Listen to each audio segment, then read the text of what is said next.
உறையூர் கமலவல்லி நாச்சியார் கோவில்.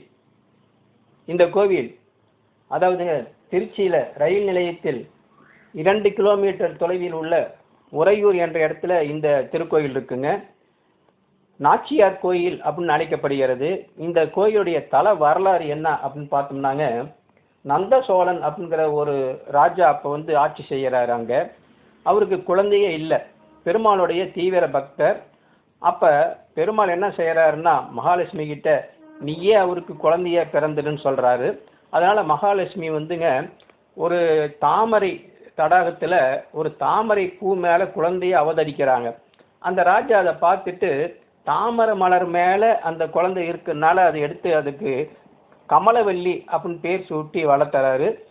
அந்த குழந்தை பெரிய பெண்ணாகிறது. திருமண பக்குவமான பொழுது ஒரு நாள் அழகிய மணவாள பெருமாள், அதாவது பெருமாள் அந்த பேரில் இந்த பக்கம் குதிரையில் வரார்.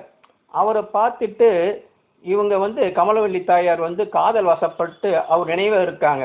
அப்போ என்ன ஆகுது அப்படின்னா, அந்த ராஜாவோடைய கனவுல பெருமாள் உன்னுடைய மகள் மகாலட்சுமியின் அம்சம், அவளை நான் திருமணம் செஞ்சுக்கலாமான் இருக்கேன், அவளை நீ ஸ்ரீரங்கத்துக்கு மணக்கோலத்தில் கூட்டிட்டு வா அப்படின்னு சொல்கிறாரு.